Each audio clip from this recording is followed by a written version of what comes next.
Después de ser sometido a un deshonesto, imparcial e injusto juicio, como estuvimos viendo algunas semanas atrás, juicio tanto religioso delante de los líderes religiosos del pueblo como civil delante de Pilatos, nuestro Señor Jesucristo es llevado para ser castigado a través de los azotes, como también estuvimos viendo algunas semanas atrás. El flagelo romano, hermanos, el flagelo romano, el látigo de Roma, era temible en gran manera, era terrible, aterrador de ver. Muchos de los condenados eran expuestos a los latigazos y durante el flagelo morían, bajo el látigo de Roma morían. Algunos otros morían un poco después por algún tipo de infección que desarrollaran, alguna infección sistémica producida por las heridas que quedaban en el cuerpo. Hermanos, el flagelo de Roma era un acto sumamente desagradable de ver, era terrible, aterrador, espantoso, pero la tortura física no había llegado a su punto máximo. La tortura física que Jesús debía de experimentar no había llegado a su clímax. Jesús tenía que pasar todavía por la muerte por crucifixión. Y hermanos, a veces hacemos tan familiar ese concepto, muerte por crucifixión, que se nos olvida contemplar todos los detalles que se definen en esta muerte. Así que yo le invito, hermano, a que quitemos de nuestra mente la familiaridad y que de verdad contemplemos la escena, el cuadro tan aterrador, pero tan maravilloso y admirable a la vez. Pilatos entonces entrega a Jesús para ser crucificado, pero mientras preparan la ejecución, Jesús es llevado dentro del palacio. Y eso nos lleva a nuestro primer encabezado de esta mañana, que he titulado El Rey en el Pretorio. El Rey en el Pretorio. El verso 16 dice: entonces los soldados llevaron a Jesús dentro del palacio, es decir, al pretorio, y convocaron a toda la tropa romana. El pretorio, hermanos, era el lugar de residencia del gobernador romano. El título del gobernador romano era pretor. De allí viene el título pretorio, ya que era el lugar donde moraba el pretor, el pretor. En Jerusalén, de manera particular, el pretorio servía como cuartel general de la tropa militar, servía también como sede del tribunal y también como centro administrativo. Allí estaban las legiones encargadas del ordenamiento territorial dentro de la provincia de Judea. Jesús entonces es tomado y es llevado al pretorio, al lugar donde estaba el pretor, y allí se convoca a toda la corte militar. Dice el texto que convocaron a toda la tropa romana, obviamente no toda exhaustivamente, sino toda la que había en aquel lugar. No sabemos cuántos podían haber sido, pero seguro, debido a que las tropas se trataba de legiones de muchas personas, podríamos pensar que seguro habría allí desde varias decenas de personas hasta incluso algunos par de cientos de personas en ese lugar. Así que había mucha gente, muchos soldados, y dice el texto que convocaron a todos los soldados. Lo que ocurrió después, hermano, lo que ocurre después de ese momento es a lo que alguien ha descrito como la vergonzosa humillación del Rey de Gloria. Hermanos, este momento en este lugar fue el momento más vergonzoso que Jesús pasó. Se reúnen en torno a Jesús los soldados romanos. Y hermanos, piensa por un momento en esto: se reunieron para divertirse con él. Jesús era de alguna forma como el animal de circo en medio de ellos. Ellos deseaban satisfacer sus instintos más sádicos con Jesús. Así que lo toman y lo primero que hacen estos hombres es, note bien el texto, vestir a Jesús de púrpura. Vestir a Jesús de púrpura. Y hermanos, es importante que señalemos esto. Cuando Jesús fue azotado, ¿cómo fue azotado? El texto nos dice que para azotarlo lo desvistieron. Jesús había sido desnudado de su ropa y sin su ropa él fue latigado. Y por lo tanto, en este momento, dentro del pretorio, Jesús tenía toda la espalda llagada, toda la espalda lacerada. Probablemente alguna de sus costillas incluso estaría expuesta del terrible latigazo que le habían dado los soldados romanos. Ahora, con toda la espalda llagada, dice el texto que Jesús volvió a ser vestido. ¿Se da cuenta de eso? Hermano, si tú te haces una herida en alguna parte de tu cuerpo, por muy pequeña que sea, el roce diminuto de algo contra esa herida duele, ¿no es cierto? ¿Usted se ha puesto algún calcetín cuando tiene de pronto alguna, ¿cómo se llama esto que sale en el pie? ¿Alguna ampolla? Gracias. ¿Se ha puesto algún calcetín cuando sale alguna ampolla? Es doloroso, ¿no es cierto? Ahora imagínese Jesús con toda la espalda y el torso completamente llagado, porque le pegaban por detrás, le daban la vuelta y le pegaban por delante.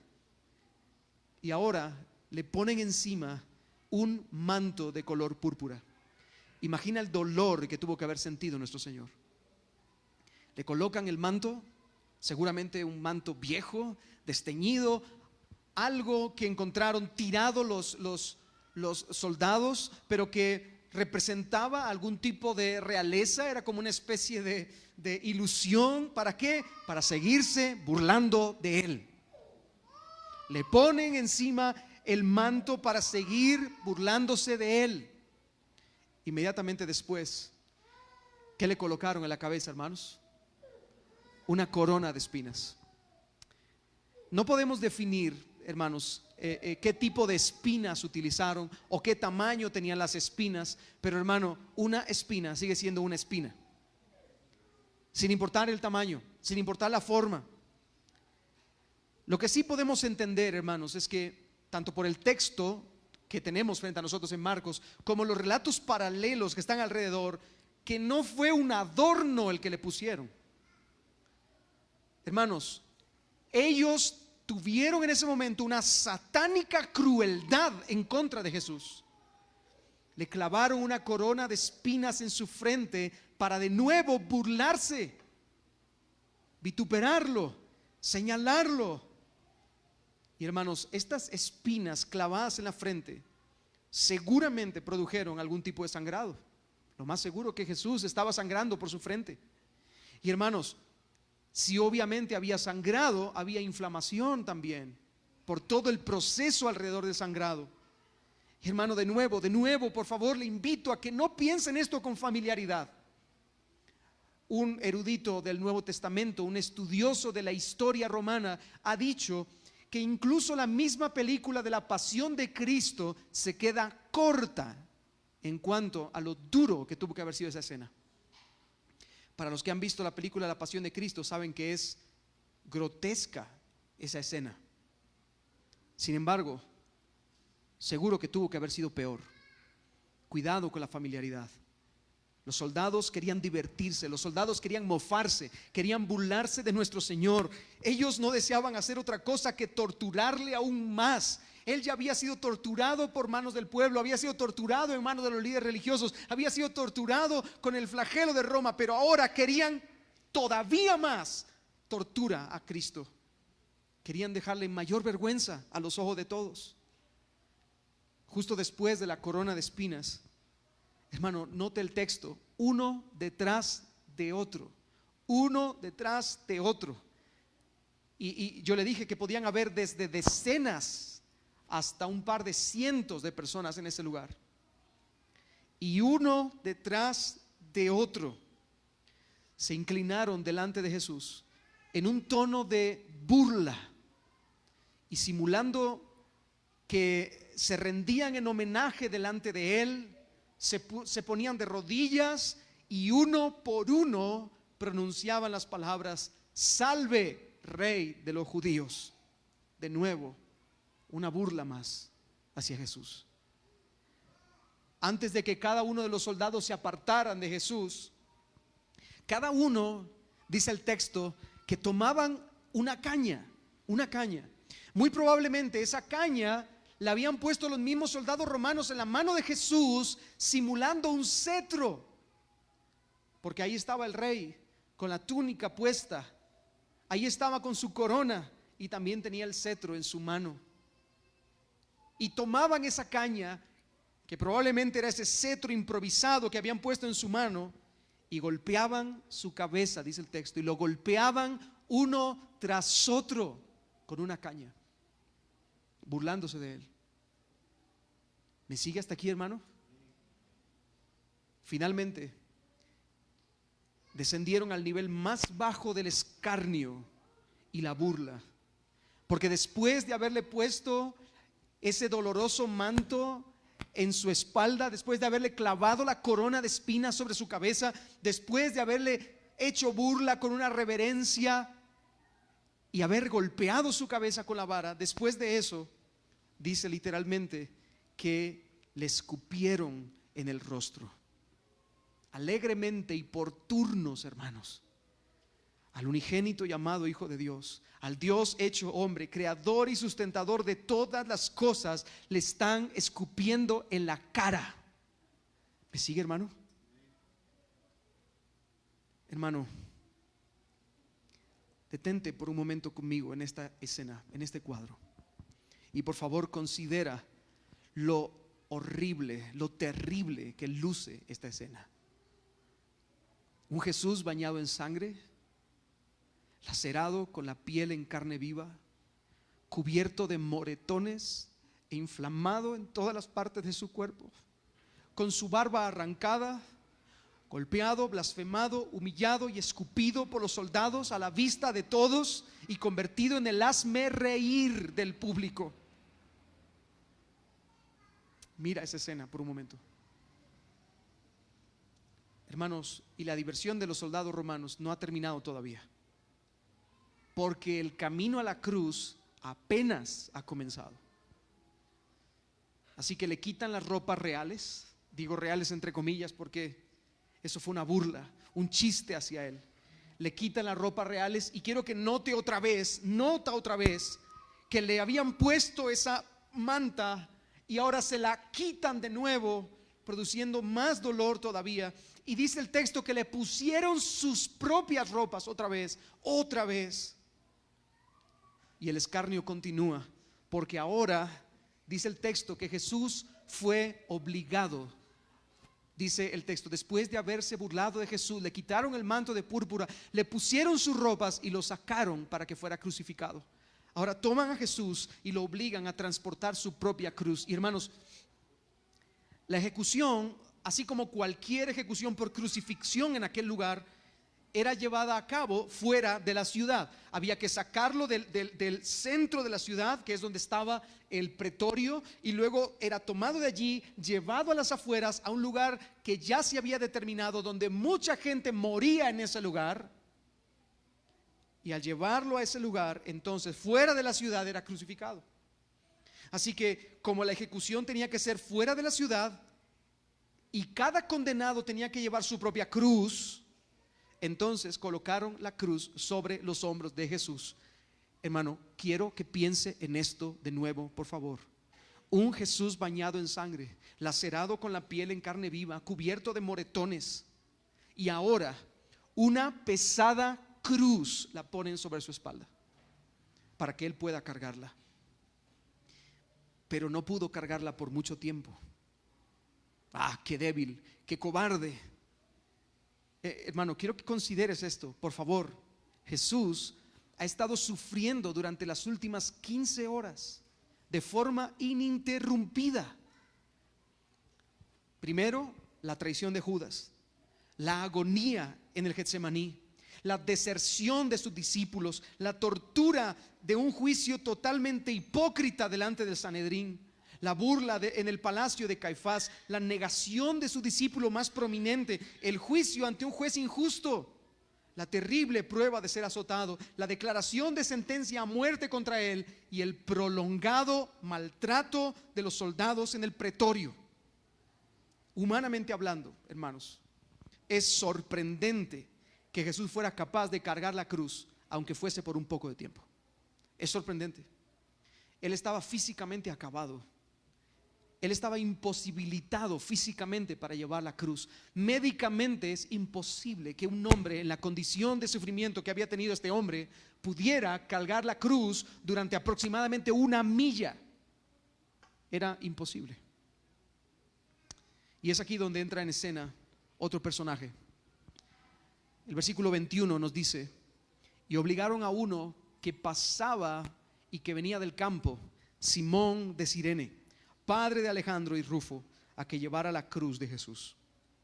No hay mucha información sobre quién era este personaje, pero por lo específico de los nombres del relato, si usted se da cuenta, dice Simón de Cirene, padre de Alejandro y Rufo. Por lo específico de los nombres del relato, parece ser que este hombre Simón de Cirene era un hermano conocido dentro de la iglesia primitiva. Seguramente lo conocían. Marcos dedica su evangelio a los romanos, a la gente que está en Roma, y menciona que Simón era el padre de Alejandro y de Rufo. Ahora, es como si dijera: son personas que ustedes en Roma conocen bien. Simón, dice Simón de Cirene, el que fue obligado a llevar la cruz de Cristo, es el padre de estos 2 hermanos que ustedes conocen muy bien allí en la iglesia de Roma. De hecho, el apóstol Pablo en su carta a los Romanos, capítulo 16, verso 13 de Romanos, escribe: saludad a Rufo, es el mismo nombre, saludad a Rufo, escogido en el Señor, y a la madre de Rufo, que es madre mía también. Evidentemente, la madre de Rufo, que era la esposa de Simón, había atendido a Pablo de una forma muy especial, y de una forma cariñosa Pablo le dice que la esposa de Simón, la madre de Rufo, era también su madre, su propia madre, porque lo había tratado muy bien. Así que, hermanos, estos hermanos eran conocidos en la iglesia de Roma. Bien podríamos pensar que lo que vio y experimentó Simón de Cirene aquel día al lado de Jesús tuvo que marcar profundamente su corazón y el corazón de su familia. El hecho de cargar la cruz juntamente con Cristo tuvo que haber impactado profundamente el corazón de este hombre. Y hermanos, si esta es una idea correcta, el servicio que Simón prestó, aunque en un principio obligado, como dice el texto, y obligaron, ¿verdad? Ese servicio que prestó Simón, aunque al principio de manera obligado, llegó a ser una verdadera bendición para él mismo, para su familia y para muchos otros. Volviendo al texto, dice que con la ayuda de Simón, nuestro Señor llegó a un lugar, al lugar de la crucifixión, y eso nos lleva a nuestro segundo encabezado de esta mañana, en el que dedicaremos un poco más de tiempo: el rey en el Gólgota. Hemos visto el rey en el pretorio y ahora veremos el rey en el Gólgota. Y si usted estará notando tanto el título de la predicación, el rey es crucificado, el punto 1 es el rey en el pretorio y el punto 2 es el rey en el Gólgota. Estamos haciendo énfasis a que el rey es el que estaba allí. Si usted nota en la parte del pretorio, cómo trataban a Jesús como un rey, haciéndole burla como un rey. Y lo que veremos ahora también es que en el Gólgota, aún a través de la burla, de nuevo lo vuelven a presentar como un rey. Pero es que él era el rey, él es el siervo y rey, el que vino a reinar a través de su servicio y el que vino a servir reinando sobre nosotros. Dice el verso 22: lo llevaron al lugar llamado Gólgota, que traducido significa lugar de la calavera. La palabra Gólgota es una palabra aramea que significa literalmente calavera. No cambia mucho. Ahora, la palabra calavera en latín es calvaria, de donde viene nuestra palabra más común para este lugar, que es Calvario, ¿no es cierto? Lo más seguro es que este lugar, hermano, y preste atención en esto, porque esto será importante más adelante. Lo más seguro es que este lugar no fuese un monte, así como lo hemos pensado habitualmente, ¿verdad? En el monte Calvario, canta la canción, ¿verdad? Entonces pensamos que es un monte, ¿verdad? Lo más probable es que no se tratara de un monte. Probablemente este lugar era un lugar de paso en medio de dos caminos, porque en primer lugar, a los soldados romanos les encantaba hacer público el asesinato por crucifixión de alguien. ¿Para qué? Para que lo vieran, para que estuvieran apercibidos y que pudieran decir, uy, cuidado porque nos puede pasar lo mismo. Así que era un lugar de paso donde muchas personas podían verlo. En segundo lugar, podemos decir que no era un monte porque, hermanos, este lugar Calvario, o el lugar de la calavera, era un lugar de muerte constante. No fue simplemente, o no es simplemente el lugar utópico que nosotros vemos ahí en una montaña arriba, las tres cruces, qué bonito se ve para el fondo de pantalla de la computadora, ¿no es cierto? No. Hermanos, este era un lugar de muerte. Generalmente los romanos crucificaban constantemente en este mismo lugar a muchas personas, al punto de que estaba el lugar de la cruz donde crucificaban a las personas, que era visible a los ojos de todos, y atrás había una fosa común para meter a los cadáveres, a los que asesinaban. Era muy fácil. Tenía un sistema de poleas, subían la cruz, crucificaban a la persona, bajaban la cruz, quitaban a la persona y eran arrojada directamente al lugar de la muerte o a la fosa común. Este lugar entonces era un sitio de paso entre dos caminos. Probablemente tenía una piedra que tendría la forma de una calavera tallada en la roca. De ahí su nombre, el lugar de la calavera. Aunque también es probable que debido a que era un lugar de muerte diseñado por los romanos para matar a las personas, los mismos judíos hayan asociado alguna roca con la forma de una calavera, específicamente por el tema de que ahí se mataba gente. Ahora, en Israel el día de hoy hay varios lugares a los que se les atribuye ese nombre. No sabemos cuál es la ubicación exacta, no lo podemos determinar. Lo que sí sabemos es que estaba fuera de la puerta, es decir, estaba fuera de la muralla exterior de Jerusalén. Y esto es un dato sumamente importante, hermano, porque cuando el cordero de la expiación era llevado a ser asesinado, el cordero era sacado de la puerta, o era sacado de la muralla exterior de Jerusalén. Era llevado al abandono y ahí moría. Hermanos, eso es lo que estamos viendo en este momento. Cristo saliendo de Jerusalén, llevado al abandono para entonces entregar su vida para morir. Al llegar allí, lo primero que nos dice el texto es que le ofrecieron vino mezclado con mirra. ¿Cierto? Vino mezclado con mirra. El vino mezclado con mirra era una especie de analgésico orgánico. De alguna forma se usaba para mitigar el dolor un poco. Pero hermano, ¿qué fue lo que hizo nuestro Señor cuando se le ofreció ese analgésico? No lo tomó, lo rechazó. Él continuó experimentando el dolor hasta lo más profundo de él. Inmediatamente, y con la forma tan peculiar que tiene Marcos para relatar, ¿se recuerda usted que Marcos es un evangelio rápido donde constantemente vemos palabras como inmediatamente o después de eso, lo que nos implica que pasa un acontecimiento detrás de otro? Bueno, pues en la forma particular que tiene Marcos para relatar el texto, simplemente nos dice: y le crucificaron. Y ya, ahí concluye el acto. Y le crucificaron. Y hermanos, debemos detenernos por un momento aquí. Y debemos detenernos a meditar en algunas consideraciones.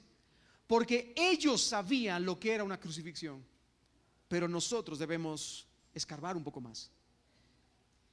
Yo entiendo que este es probablemente el acontecimiento más común y repetitivo dentro de la iglesia evangélica actual, ¿no es cierto?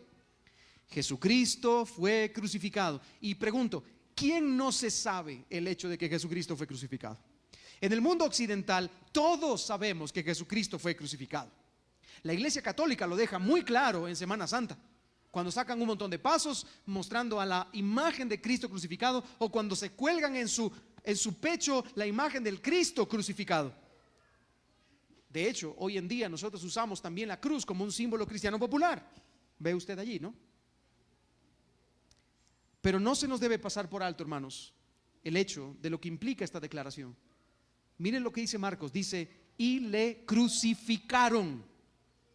Cristo fue crucificado, hermanos. Ahora, escarbemos un poco más en esta declaración. Generalmente Roma, el Imperio Romano, se reservaba esta forma de castigo para los esclavos y para los convictos de los crímenes más graves. De hecho, para su consideración personal, un ciudadano romano, aunque su crimen haya sido atroz, no podía ser ejecutado por medio de la cruz. Un escritor de la época de Jesús, escribiendo a otro romano, un romano escribiendo a otro romano, dijo que la palabra crucifixión ni siquiera debería estar en la jerga del vocabulario romano. Imagínense lo terrible que era este acto. La muerte por crucifixión era una de las peores muertes que alguien podía experimentar. Por eso, un comentarista bíblico ha dicho con propiedad que la persona que era crucificada, escuche bien esto, moría 1000 muertes seguidas. Fíjese en eso. La persona que era crucificada moría 1000 muertes seguidas. Y esto fue lo que experimentó nuestro Señor. Hermanos, Él no solo murió la muerte que nosotros merecemos morir, Él murió la muerte que nosotros merecemos morir de la forma más cruel y dolorosa posible, que es la muerte de la cruz. Déjenme profundizar un poco más. A Cristo le clavaron grandes clavos en sus muñecas y en sus pies. Aproximadamente cada clavo podía medir entre 18 a 28 centímetros de largo. Y obviamente no desinfectaban, ¿verdad?, los clavitos. No era como, ya los llevaron a desinfectar, ya los esterilizaron para que podamos hacer la crucifixión. No, eran clavos oxidados. Repito de nuevo, de 18 a 28 centímetros. Entre los horrores que sufría una persona suspendida en la cruz, con los pies apoyados en un pequeño soporte de madera, están los siguientes. Escuche estos. Una persona crucificada sufría de una fuerte inflamación en todas las partes de su cuerpo. Una fuerte inflamación en todas las partes de su cuerpo. Sufrían hinchazón de las heridas producidas por los clavos. Sufrían un insoportable dolor de los tendones rotos de las muñecas por el desgarro producido por los mismos clavos cuando entraban. Piensen en eso, hermano, por favor. Además, sufrían una desesperada incomodidad por la posición estirada del cuerpo. La mayoría de cruces ya traían el lugar donde el clavo iba insertado, para que no costara mucho. Por lo tanto, si la persona no llegaba a la distancia de donde estaba, lo estiraban exageradamente para poder meter el clavo en el lugar donde iba. Así que la persona estaba en una desesperada incomodidad por la posición estirada de su cuerpo.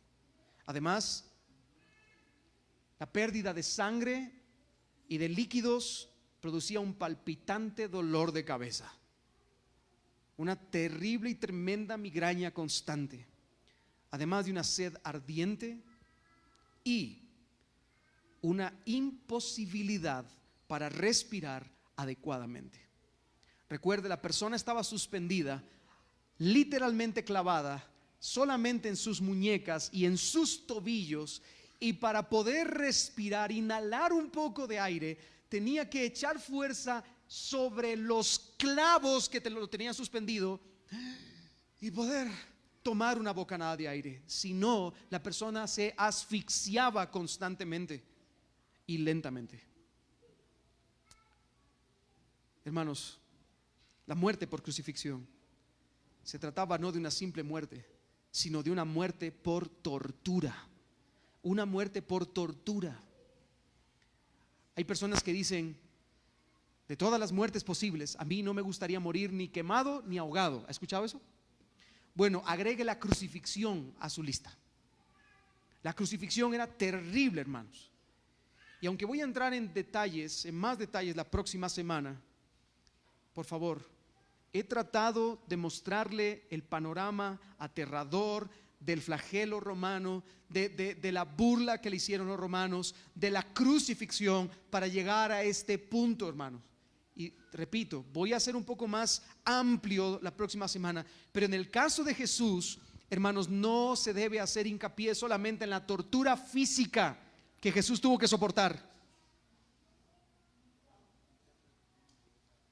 No es solo su tortura física el problema. Eso da mucho paso o da mucho pie a interpretaciones demasiado superficiales. Ay, a Cristo cuánto le dolió. Y no estoy quitando esa idea. Al contrario, yo le estoy tratando de demostrar esta mañana que Cristo sufrió terriblemente en la cruz del Calvario. Pero eso puede ser muy superficial. Hermanos, Él experimentó la muerte por tortura de la forma más cruel posible. Pero además de eso, por favor, no pierda esto de vista. Por favor, si se queda con una sola cosa de este mensaje, que sea con esto. Por favor, en el nombre del Señor, despierte. Despierte. ¿Están todos despiertos aquí ya? Bien. La muerte que tú y yo merecemos por causa de nuestro detestable y horrendo pecado fue puesta sobre Jesús. Repito de nuevo, hermanos, jamás se nos olvide que el Cristo crucificado fue crucificado para pagar la deuda que tú y yo teníamos con la justicia divina. No se nos olvide que ese era nuestro lugar. Cristo no solo recibió el golpe de Roma bajo la tortura de una cruz, recibió el golpe divino que tú y yo merecíamos. Y hermano, eso es lo más doloroso. Como veremos la próxima semana, literalmente Cristo exclamó en el verso 34, Dios mío, ¿por qué me has abandonado? Él fue abandonado porque Dios tenía que abandonarte a ti para que murieras. Hermanos, ese fue el mayor dolor. Nuestro texto nos dice ahora que una vez que Cristo fue colocado en la cruz, fue levantado en la cruz, los soldados, ¿qué dice que hicieron con sus ropas? Repartieron suertes sobre ellas. Con toda probabilidad ellos usaron dados, ¿verdad? Los dados, para ver quién sacaba el número más grande y quién se quedaba con la pieza mejor, y así sucesivamente hacia abajo, ya que una persona normal de la cultura judía tendría al menos 4 piezas: algo para cubrir su cabeza, un manto para la cabeza, las sandalias, el cinturón y la túnica exterior. Y todo eso iba a ser repartido en suertes. Y hermanos, eso fue otro acto de burla también. Otro acto de burla a nuestro Señor. Pero es interesante porque en ese momento de burla, ellos estaban, sin saberlo, cumpliendo una profecía explícita del Antiguo Testamento. Y no pierda esto de vista. Ellos estaban cumpliendo el perfecto plan soberano de Dios. Hermano, nada se escapa del control divino. Nada se escapa del control divino. Él tenía ya todo en control desde antes de la fundación del mundo. Hubo cruz antes de que hubiera oxígeno. Hubo cruz antes de que hubiera estrellas. Hermanos, hubo muerte en el Calvario. Hubo entrega de todos estos vestidos. Hubo repartición de los vestidos y suerte sobre las ropas de nuestro Señor antes de que existieran personas. Dios ya tenía todo completamente definido en su soberanía. Mire lo que dice el Salmo 22, 18. Repartieron entre sí mis vestidos y sobre mi ropa echaron suertes. ¿Nota eso, hermano? Ya estaba profetizado, ya era algo, era parte de lo que Cristo iba a atravesar. Ahora, Y aquí viene una aplicación que quiero hacer en este punto. Cada soldado, de los que estaban allí repartiendo sus ropas, cada soldado se llevó algo de Jesús. Uno el manto, otro la túnica, otro el cinturón y otro las sandalias. Pobres y malditos soldados. Porque ¿cuánto es lo que ellos se llevaron del Calvario? Ropa. Ropa se llevaron del Calvario.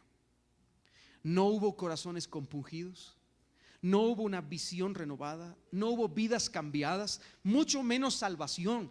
Los soldados no fueron salvos porque no se llevaron al Salvador, se llevaron su ropa. ¿Me sigue, hermano? Esto debería hacernos reflexionar esta mañana. ¿Cuánto o cuán poco se lleva la gente consigo a casa después de un culto dominical? O después de algún estudio bíblico donde el Cristo crucificado es expuesto delante de sus ojos. ¿Cuánto nos estamos llevando? ¿Nos estamos llevando la ropa? No seas como uno de estos hombres que después de haber estado en el mismísimo monte de la cruz te lleves solo la ropa. Hermano, no te lleves la ropa de Cristo. Pon tu mirada en el Cristo crucificado. Mira lo que Él hizo en la cruz. Pon tu mirada en el Salvador. Contempla ese momento sublime de glorioso intercambio, porque eso fue lo que Cristo hizo. Eso es lo que estamos viendo el día de hoy. El glorioso intercambio. Tú tenías que estar allí, Él no. Él es el santo y justo, el Dios hecho hombre. Él tenía que reinar en gloria y majestad, no ser sometido al vituperio, al escarnio, a la burla. Pero entonces contempla ese momento del glorioso intercambio y ríndete a Cristo con devoción y dedicación. No te quieras llevar algo de Jesús. ¿Me sigues con eso? Hay gente que lo único que quiere son los panes y los peces. Hay gente que lo único que quiere es la ropa. Hay gente que lo único que quiere son las cosas materiales. Señor, y si tú me bendices, yo vine el domingo aquí a buscarte para que tú me bendigas. Él ya te ha bendecido con toda bendición espiritual en los lugares celestiales con Cristo, por cuanto nos amó, nos adoptó, nos justificó, nos santifica y nos glorificará. Hermano, nosotros somos las personas más bendecidas del universo, no por las cosas, sino porque lo tenemos a Él. Tenemos a Cristo. Así que, hermano, quédate con Cristo, mira a Cristo crucificado y ríndete con devoción a Él. Siguiendo con nuestro texto, Marcos nos dice, el verso 25 y 26, léalo conmigo, dice: era la hora tercera cuando lo crucificaron. La inscripción de la acusación contra él decía: el Rey de los judíos. Nota de nuevo la forma en la que estos hombres querían burlarse de Jesús. Se burlaron de él en el pretorio: tú eres el rey, salve Rey de los judíos. Pero ahora se están burlando de él también en la cruz: este es el Rey de los judíos. Justo en la cabecera de la cruz, y en 3 idiomas, en griego, en latín y en arameo, Pilato mandó a poner esta insignia, una causa de muerte, una acusación, como dice Marcos. Esta era la acusación por la cual Cristo estaba muriendo: el Rey de los judíos.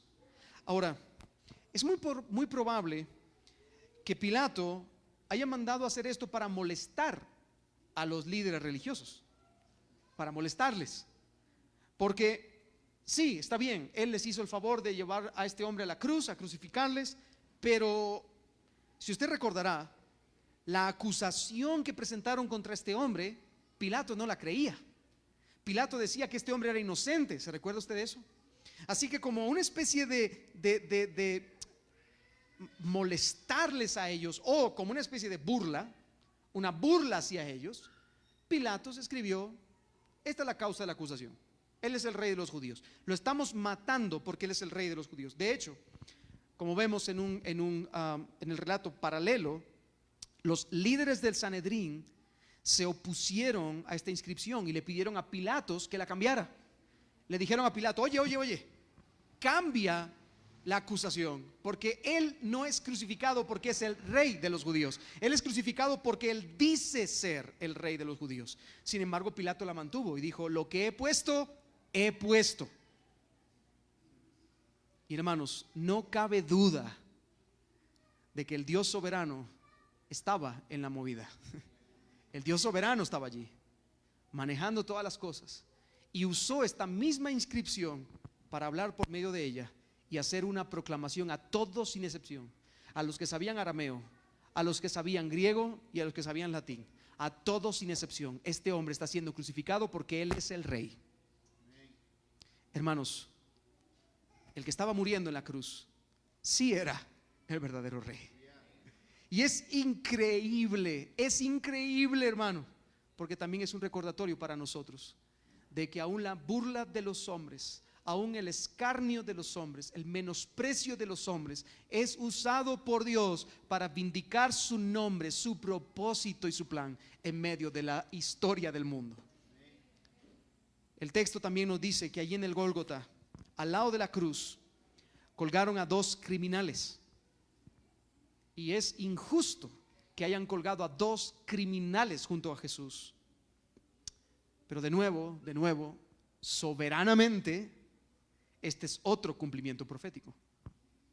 De hecho, dice el verso 28, como usted lo tiene en pantalla, y se cumplió la escritura que dice, y con los transgresores fue contado. ¿Dónde lo dice? Isaías 53:12, en su segunda parte, dice: por cuanto derramó su vida hasta la muerte y fue contado con los pecadores. Así que, de acuerdo a la revelación de la escritura, usted puede estar seguro que el Isaías capítulo 53 está hablando de Jesús, 100%. Amén. Ahora, a pesar de que la burla y el escarnio había sido ya tremendo, ya para este momento Jesús había sido el hazme reír de todos, había sido ridiculizado, burlado, escupido, golpeado, lacerado en todas las formas posibles, despreciado y hecho de menos. Aún así, todavía hay más burla. Hermanos, hay más burla todavía contra el Señor. El primer grupo de los que se burla contra Jesús son los transeúntes. Los transeúntes. Dice el verso 29 y 30: los que pasaban lo injuriaban, meneando la cabeza y diciendo: va, tú que destruyes el templo y en 3 días lo reedificas, sálvate a ti mismo descendiendo de la cruz. Como dijimos antes, el Gólgota se encontraba en una intersección de caminos, así que era un lugar transitado donde personas pasaban por ese lugar. De hecho, el texto en el original, la palabra en griego dice: los que pasaban lo injuriaban. Literalmente la palabra que usa es: los transeúntes lo injuriaban.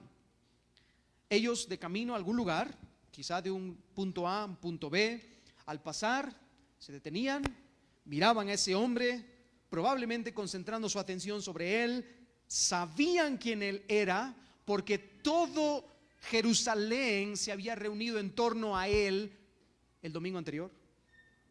Así que sabían muy bien quién era él, y mirándole, menean la cabeza con desdén de un lado a otro, viendo al crucificado, y todos con una irreverencia desafiante, en vez de tener compasión por aquel que está sufriendo una de las muertes más crueles.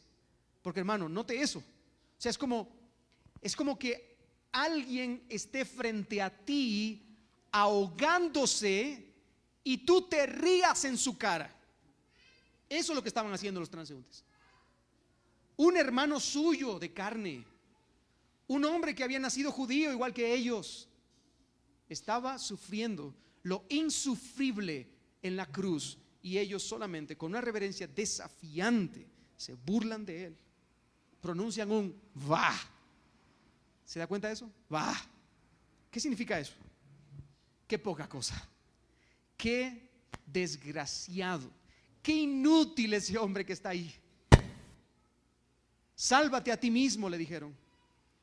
¿No decías que destruirías el templo y luego lo levantarías? Vamos, bájate de la cruz. Mire lo que dice: bájate de la cruz. Hermano, de la forma más burlona le gritan que la manera en que Jesús puede ser reivindicado. ¿De qué forma es reivindicado? ¿Cómo puede ser reivindicado, hermano? ¿Qué tiene que hacer Jesús para que ellos reconozcan que Él es el que dice ser? ¿Qué tiene que hacer según el texto? Bajarse de la cruz. como si de alguna manera lo que retenía a Jesús en la cruz era la debilidad o la impotencia. Wow, qué equivocados estaban ellos.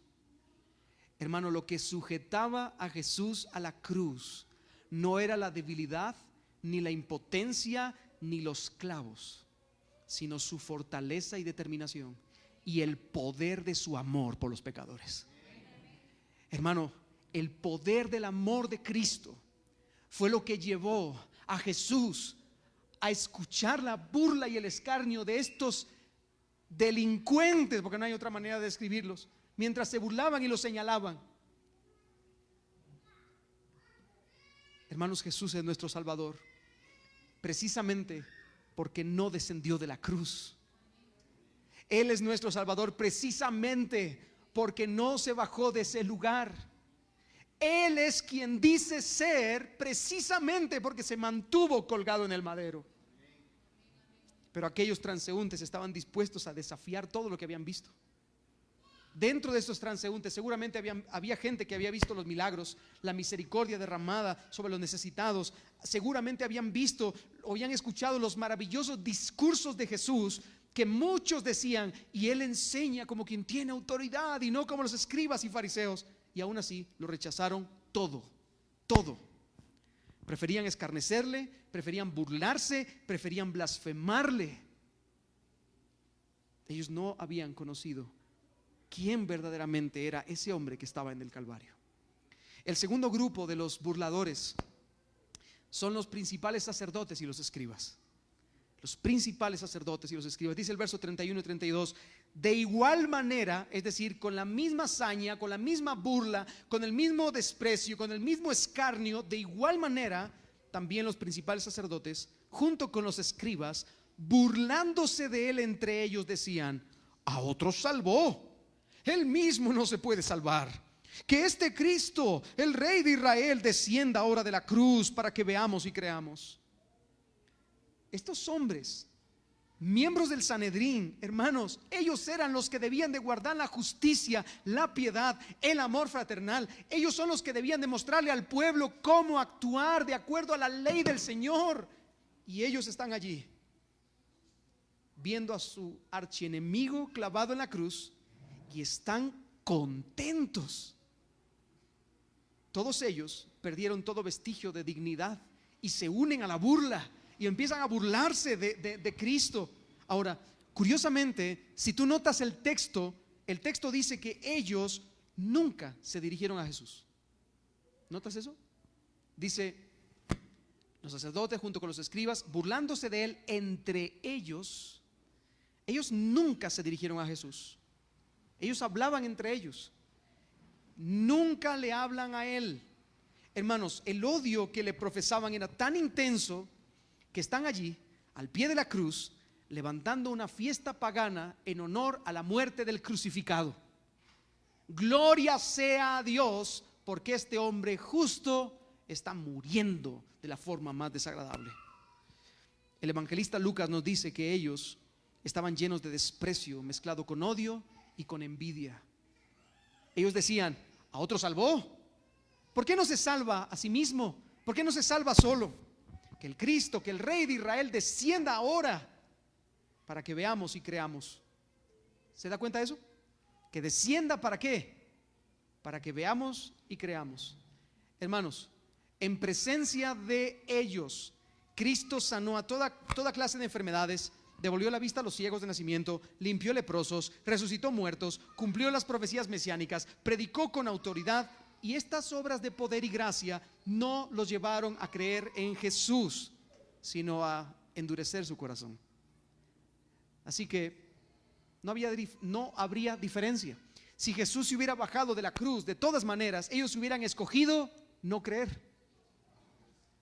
Si de hecho Él resucitó de entre los muertos, y ellos escogieron no creer. El tercer grupo, y mire este grupo es increíble: los crucificados también. Los transeúntes se burlan, los líderes del pueblo se burlan, y el tercer grupo, los crucificados.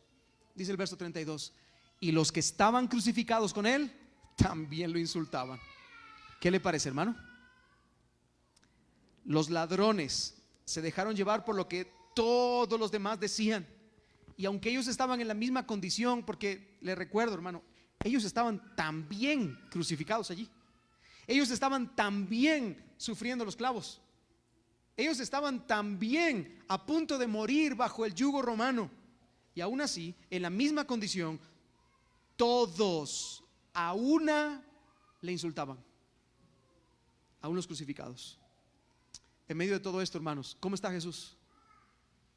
¿Hemos escuchado alguna palabra de parte de los labios de Cristo? Insultado por el pueblo, insultado por los líderes religiosos, insultado por los mismos crucificados. ¿Y cómo está Cristo? Enmudeció, guarda silencio, no pronuncia ninguna palabra de reproche. Mira cómo lo describe Pedro de una forma tan preciosa. Primera de Pedro 2, 23 al 24.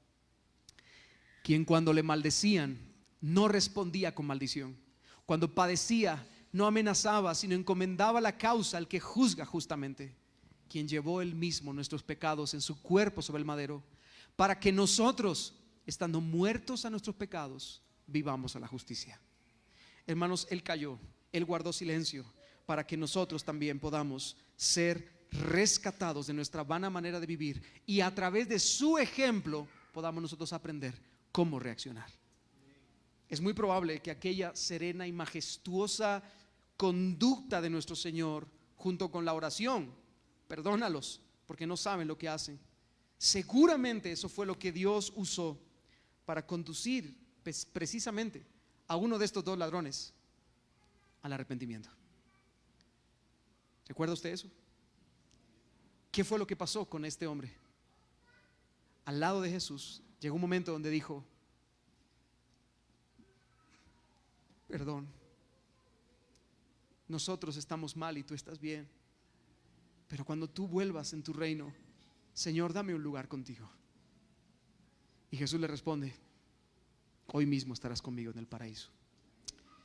Hermanos, déjeme terminar rápidamente con varias lecciones que podemos aprender de toda esta porción en la que hemos meditado el día de hoy.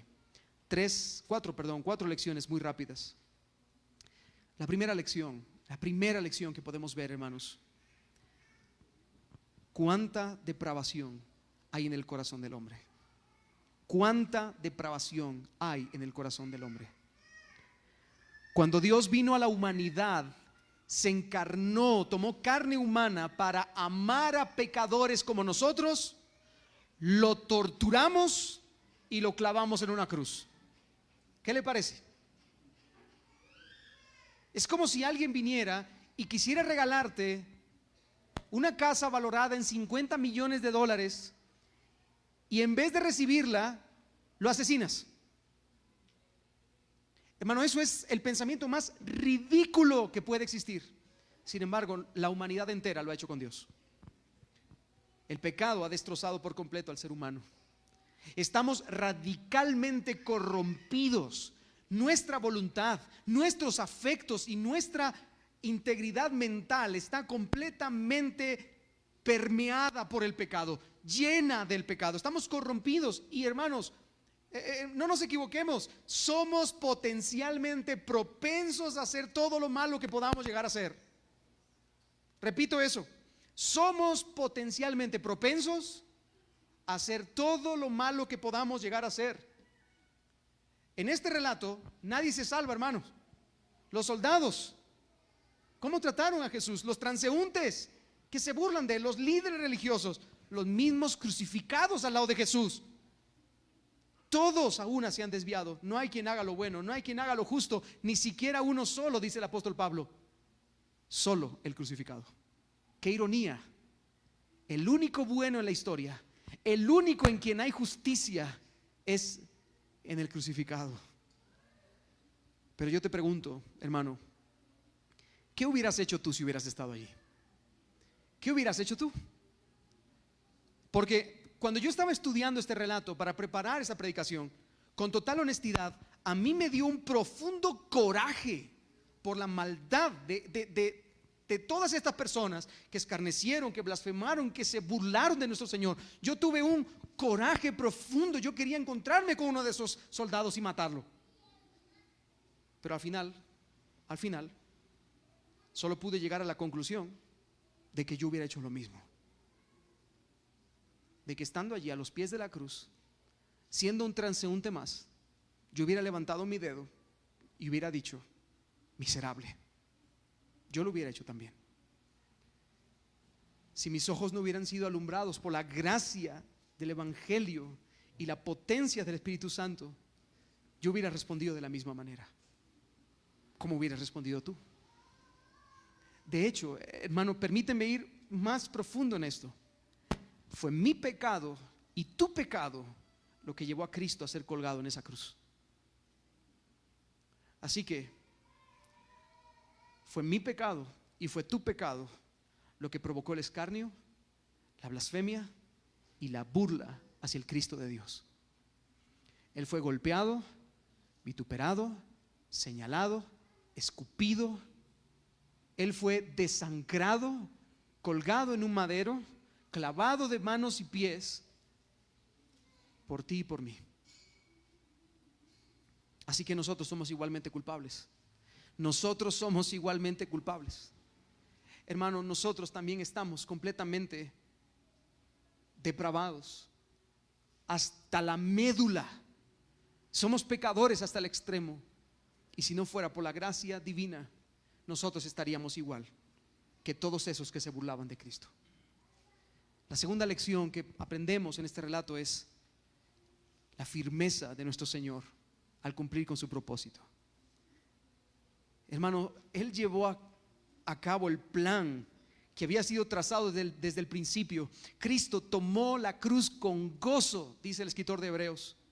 Él tomó la cruz con gozo. Él experimentó el oprobio, el señalamiento. Él experimentó el vituperio, la culpa, la burla de parte de todos nosotros. Él fue escarnecido a los ojos del mundo que le rechazó.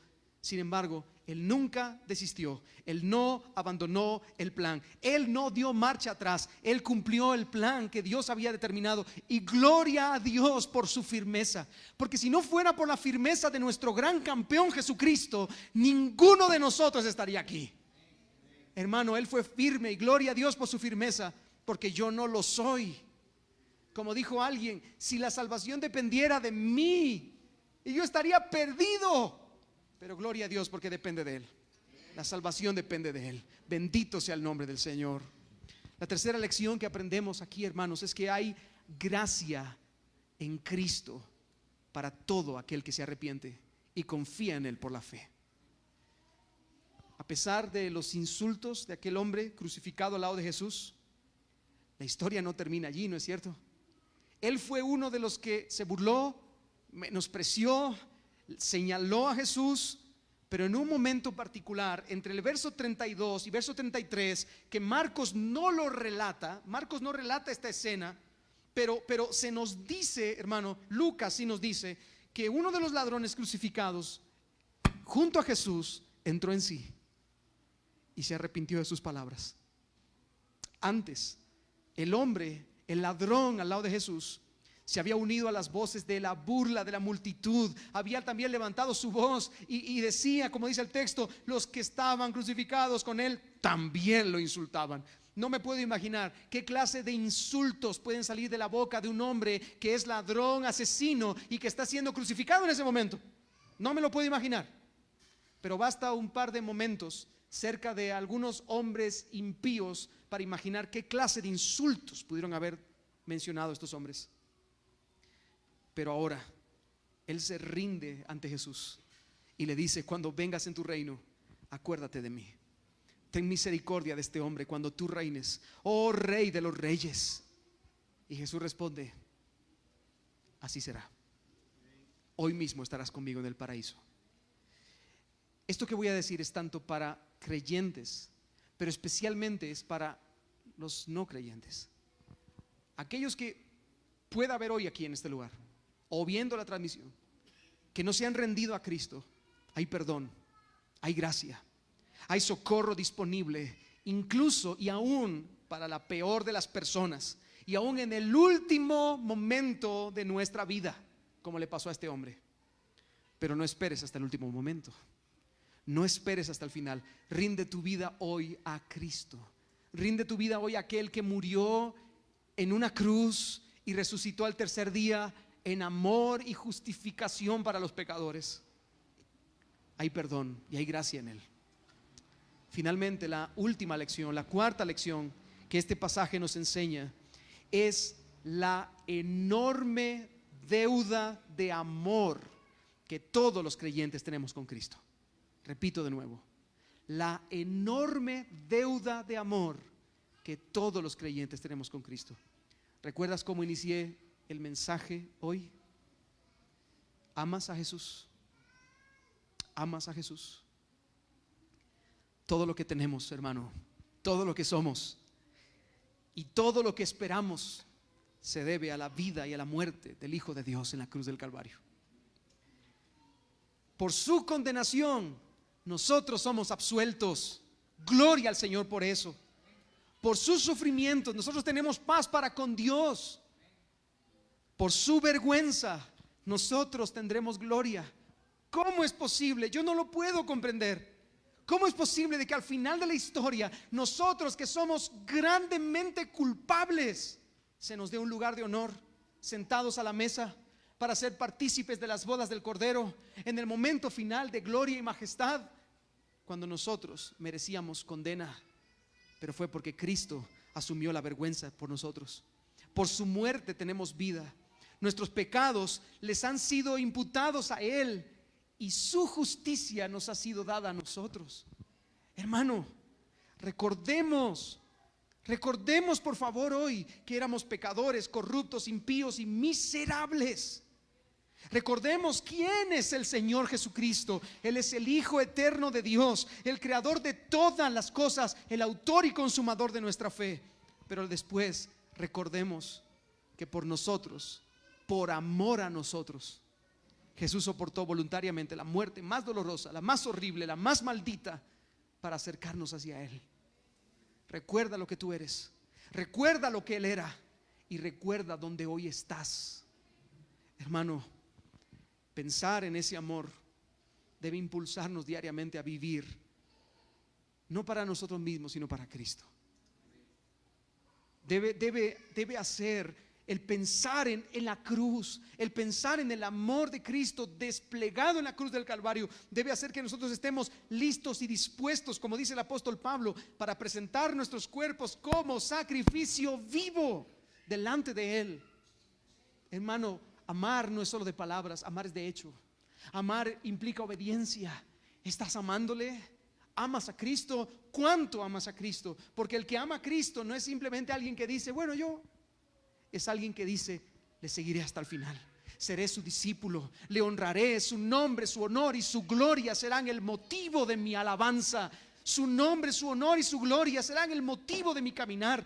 Todo lo que yo haga será para Él, para Él, para Él, para Él.